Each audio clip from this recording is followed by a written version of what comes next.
There is a strange feeling that haunts our time. It is the feeling of always being on the move, but never getting anywhere. Of always doing something, but rarely feeling that anything has really happened. It's as if we were passengers in our own lives, present in body, absent in soul. Millions of people wake up every day to live lives they don't feel are their own. They rush between commitments they never consciously chose, respond to messages automatically like well-trained robots, and follow routines that someone said were important, but no one remembers who or why. And at the end of the day, when your head hits the pillow, an uncomfortable question cuts through the silence like a blade. What did I really do today? What did I really experience? This is the experience of the modern ghost, one who inhabits a body, occupies spaces, produces results, moves through the world leaving traces of activity, but has lost fundamental contact with their own existence. Sound familiar? It should, because this is not a rare or pathological condition of a few unfortunate individuals. It is the standard, almost inevitable condition of those who grow up in a civilization that has confused speed with vitality, movement with progress, occupation with life. The most frightening truth about our time is that we have learned to die while alive with almost artistic precision. Not through a sudden tragedy that awakens us to reality, but through 1,000 small daily deaths that happen without us noticing. Every time we answer "I'm fine" when we're not. Every time we say "I don't have time" for what really matters. Every time we choose distraction over silence, busyness over presence, noise over our own inner voice. And perhaps most cruel and perverse of all, we have been systematically taught to celebrate this slow death as if it were abundant life, to call it productivity, success, adult responsibility, personal growth, as if being eternally busy were irrefutable proof that we are living intensely, when in fact it may be exactly the opposite. Evidence that we stopped living long ago. But there is a way out of this invisible prison. There is a way back to life, a return to who we were before we learned to betray ourselves. And it involves something that our culture considers almost a crime against productivity: slowing down. Not just the body, but the soul. Not just the pace, but the very way of existing in the world. This is a journey about how to recover the lost ability to be alive while you are alive. A journey that begins with a simple but absolutely devastating question. When was the last time you really felt present in your own life? Once upon a time, there was a civilization that discovered how to speed up everything except the human capacity to be present. That civilization, ours, created a cruel and seemingly irreversible paradox. The faster we try to live, the less life we truly capture. And the more we pride ourselves on our technological and productive efficiency, the more we become strangers to ourselves, alienated from our own essential humanity. Speed has become our undeclared religion, our most powerful silent ideology, our most devastating collective obsession. We worship efficiency as if it were a benevolent deity that will save us from existential boredom and cosmic insignificance. We measure the sacred value of human existence in mechanically completed tasks, artificially achieved goals, robotically responded notifications, industrially processed emails, frantically traveled miles, desperately delivered projects. And in this frantic and obsessive process of absolute quantification of life, something fundamental and irreparably precious has been lost forever: the ancestral and sacred ability to simply be, without purpose, without goal, without justification. Observe a child when it is born into this world. It knows no hurry, understands no schedules, has never heard of productivity or optimization. It observes a simple ant for 20 whole minutes as if it were the most fascinating and revealing spectacle in the universe. And indeed, it is. It touches its own little hands with the genuine curiosity of a scientist discovering a new fundamental element of nature. They eat slowly, intensely savoring each new texture, sleep when their innocent body asks for rest, cry when they feel physical or emotional pain without ever being ashamed of their natural vulnerability. They live each present moment as if it were the only one that existed in the infinite history of the cosmos. But little by little, patiently, methodically, systematically, the adult world teaches this pure child that this is not enough, that this is not enough to survive, that they urgently need to be faster, more efficient, more productive, more competitive than others, that it desperately needs to optimize every precious second as if it were a scarce resource about to run out forever, maximize every opportunity as if it were the last in life, never waste time as if time were molten gold slipping inexorably through its fingers. And so slowly, cruelly, imperceptibly, the child learns to die to authentic life and be born to constant empty performance. This brutal transformation happens so gradually and is so socially accepted that we hardly notice the exact moment when we cease to be complete human beings and become merely productive functions. First, we stop noticing the real and unique taste of food. We are too busy compulsively staring at our cell phone screens while chewing mechanically on autopilot. Then, we stop feeling our own body as sacred and familiar territory. We only notice it when it hurts, protests, gets sick, desperately begs for help. Next, we completely lose intimate contact with our own genuine thoughts. They are totally drowned out by the deafening and constant noise of aggressive external stimuli. Endless notifications, artificial demands, completely fabricated urgencies. The inevitable result of this systematic education for speed is a peculiar and absolutely devastating form of profound existential amnesia. We know our full name, current address, official profession on LinkedIn, and exact bank account number perfectly well. But we completely forget who we are when no one is looking, watching, judging, or evaluating our performance. We know our detailed schedule for next week, but we have no idea what we really want from the one life we have been generously given. We remember every professional commitment with impeccable military precision, but we completely forget the last time we felt genuine peace, inner silence, gratuitous contentment without any specific or productive reason. The dominant culture of speed has sold us a seductive and seemingly logical lie, that doing more things automatically means living more intensely, that an eternally busy schedule is an unmistakable sign of a full and successful life, that those who stop to simply breathe are wasting precious time and unique opportunities, and those who dare to slow down are being irresponsibly left behind by Darwinian social evolution. But this seemingly innocent lie comes at an invisible and brutal price, the very sacred ability to be truly alive in the present moment. Henry David Thoreau perceived this existential trap with prophetic clarity more than 150 years ago, when he wrote his devastating observation that the mass of men lead lives of quiet desperation. And he was speaking of a time infinitely slower, more contemplative, more human than our own. If he could see our current world with its insane speed and toxic connectivity, he might say something even more frightening, that we no longer lead lives of quiet desperation. We lead lives of accelerated desperation, where we don't even have time to notice and process our own deep and legitimate sadness. There is something deeply disturbing and almost obscene about a society where not having time has become a symbol of high social status, where casually saying "I'm too busy" has become a strange way of showing off, of demonstrating social importance and professional relevance, as if the chronic inability to stop were a legitimate source of personal pride, not urgent medical and existential concern.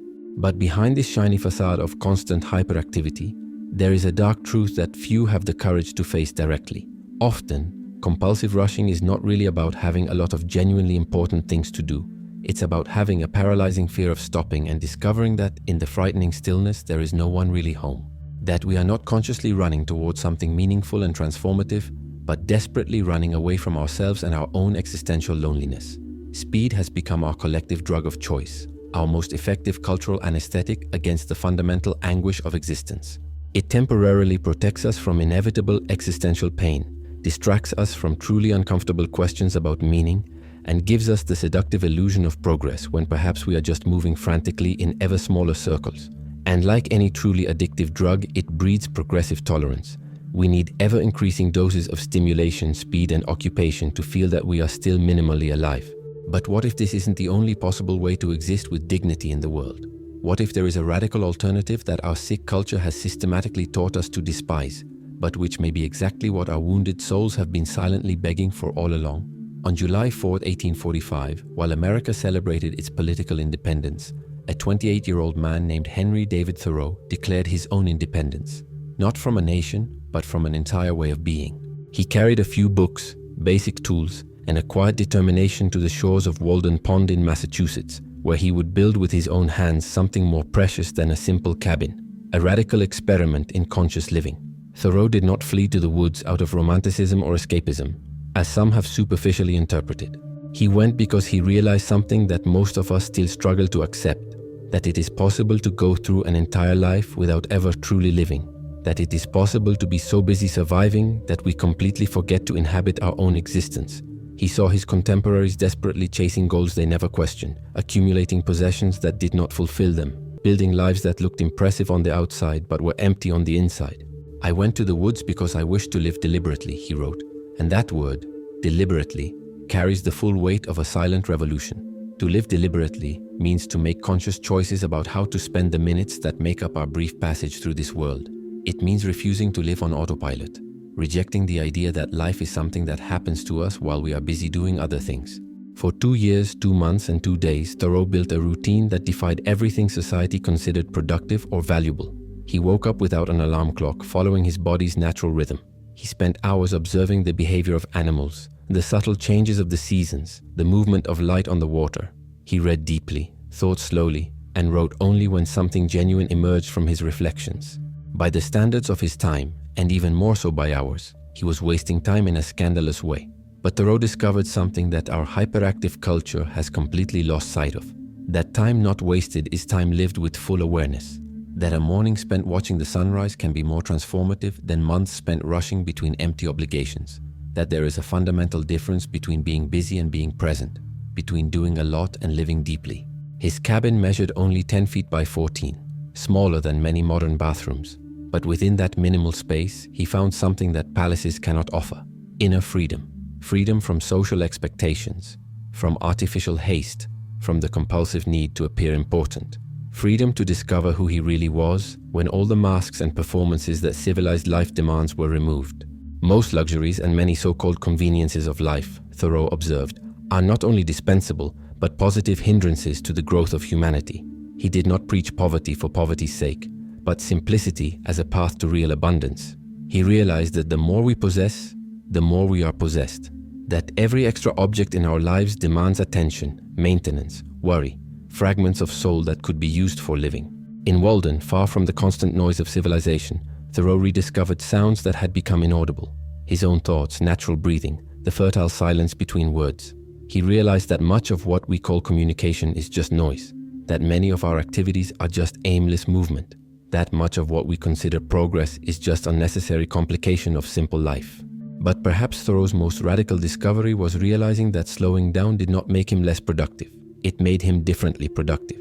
Instead of producing things, he produced insights. Instead of accumulating goods, he accumulated genuine experiences. Instead of conquering the outside world, he explored inner territories he had never visited before. If you've come this far on this journey of discovery, it may be because something in you recognizes the truth in these words, even if your rational mind still resists. The Walden experiment was not a total rejection of society, but a deep investigation into which aspects of civilized life truly serve human flourishing and which are just cultural noise. Thoreau kept in touch with friends, received visitors, and went to town when necessary. But he did all this from a solid inner center, not from an anxiety to belong or a compulsion to appear busy. He discovered that when we live deliberately, when we consciously choose how to spend our attention and energy, even the simplest tasks become meaningful. Cooking a meal ceases to be an interruption in productivity and becomes a ritual of connection with life. Walking ceases to be mandatory exercise and becomes meditation in motion. Conversation ceases to be an exchange of information and becomes a genuine encounter between two consciousnesses. I have learned at least this much from my experiment, Thoreau wrote upon leaving Walden, that if one advances confidently in the direction of his dreams and endeavors to live the life he has imagined, he will meet with unexpected success in ordinary hours. But what kind of success was he describing? Certainly not what our society recognizes as such. Thoreau's success was intimate, existential, transformative. It was the success of discovering that a conscious life, even if simple in the eyes of the world, is infinitely richer than a complex life lived on autopilot. It was the success of proving that it is possible to exist differently, that the rules we follow are not immutable natural laws, but only collective agreements that we can question and, if necessary, abandon. When he finally left his cabin, Thoreau did not exactly return to the life he had left behind. He returned transformed, carrying within him the certainty that he had touched something essential, something that the speed of modern life obscures but can never completely destroy.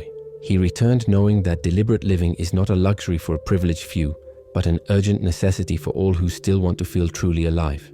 But why does the story of a man who lived almost 2 centuries ago still resonate so deeply in our contemporary souls? Why do his words written by candlelight still manage to illuminate our digital dilemmas? Perhaps because he discovered something about human nature that no technology can change, that there is a brutal difference between occupying time and inhabiting time. There is a form of resistance that does not shout in the streets, raise flags, or organize demonstrations. It is a silent, almost invisible, but deeply subversive resistance. The refusal to speed up when everyone around you demands speed. It is the courageous choice to live slowly in a culture that treats slowness as a cardinal sin. This resistance begins with a painful recognition. We live in a society that profits from our haste, our distraction, our inability to be present. Every minute we spend chasing artificial goals, consuming empty content, worrying about manufactured urgencies, is 1 minute less we have to question whether this way of living really makes sense. Speed is not only our drug, it is also our most effective form of social control. When we are perpetually busy, we don't have time to ask why we are busy.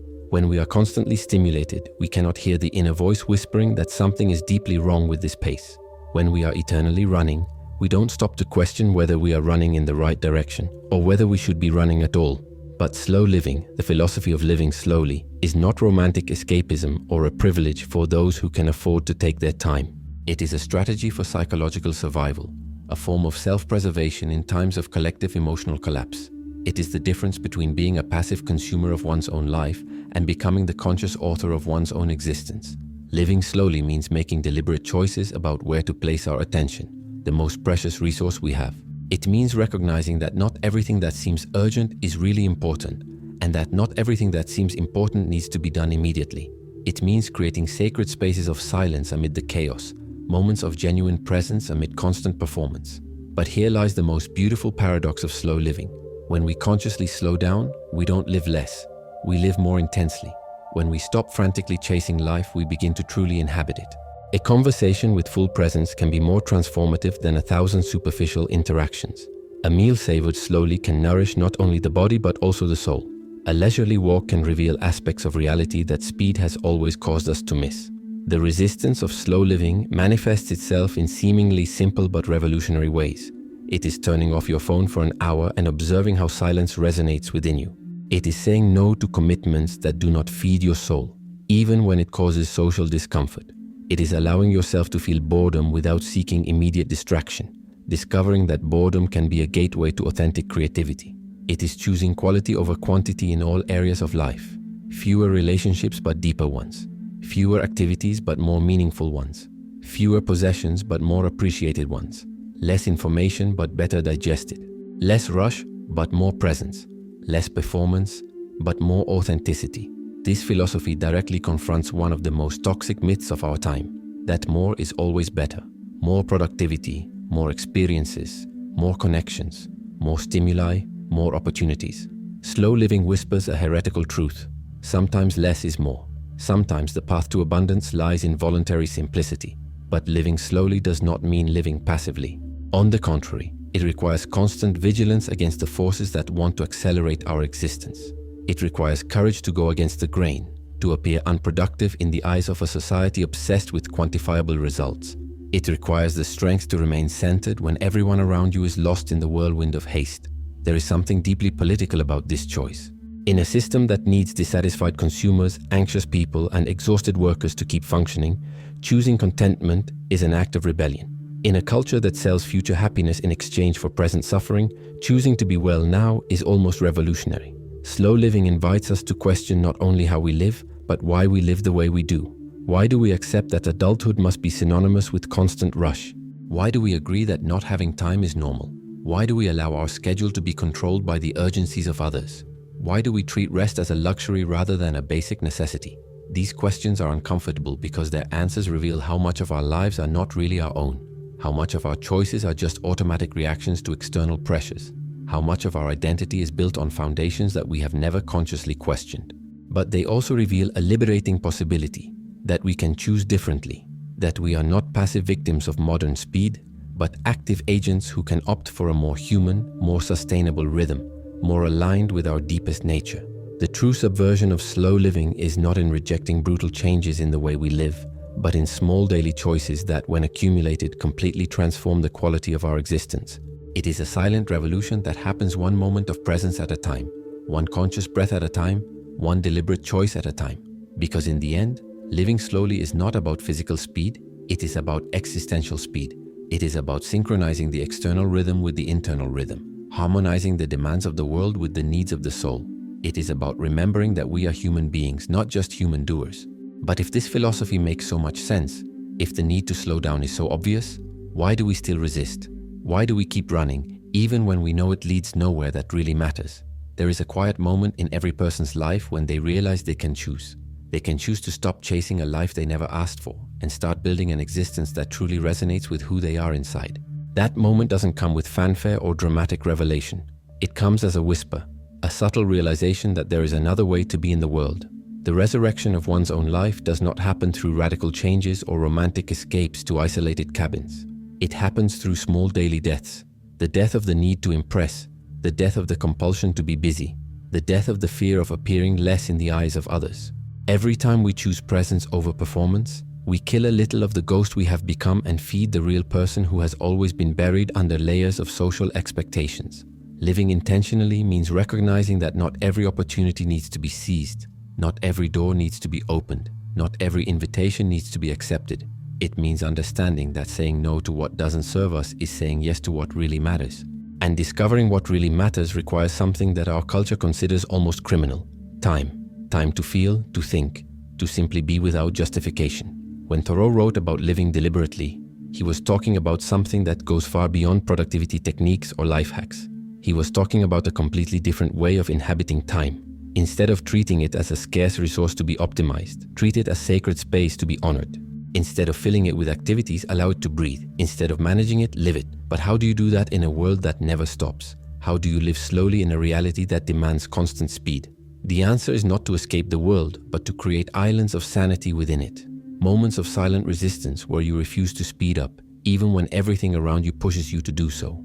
It's waking up 5 minutes before your alarm clock and staying silent, just feeling your breath. It's walking to work without headphones, allowing your own thoughts to emerge naturally. It's eating a meal without looking at your phone, focusing only on the taste, the texture, the simple act of nourishing your body. It is having a conversation while looking into the other person's eyes, truly present, without rushing to the next topic. These seem like small things, irrelevant in the face of the magnitude of the problems we face. But it is precisely these small choices that separate a life lived from a life merely executed.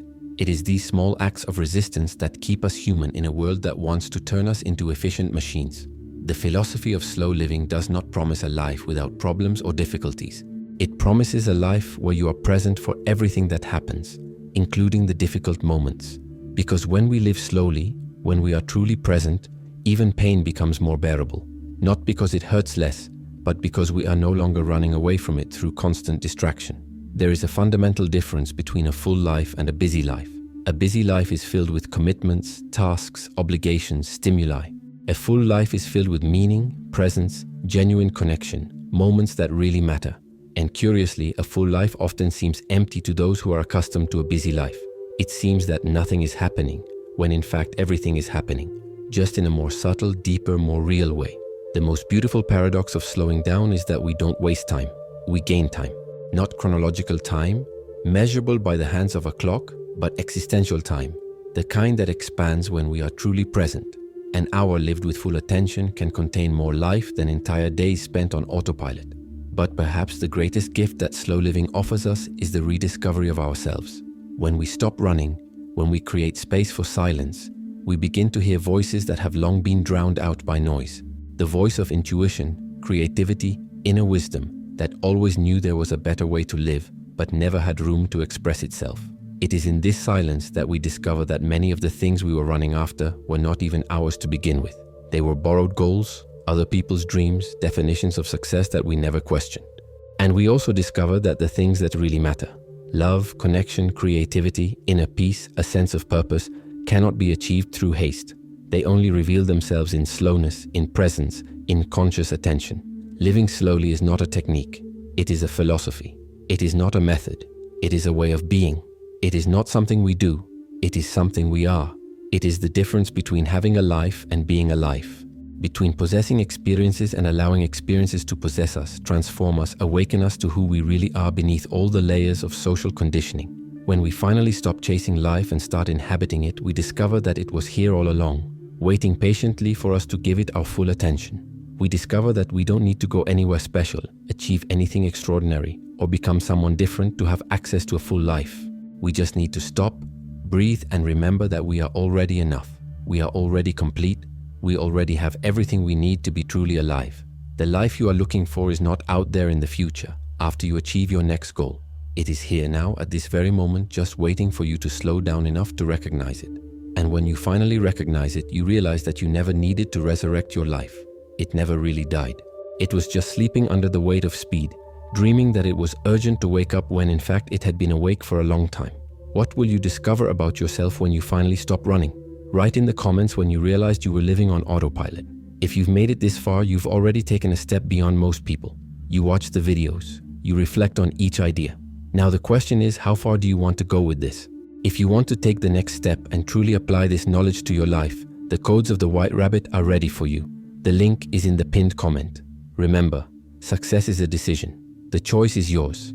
Count on me and follow the White Rabbit.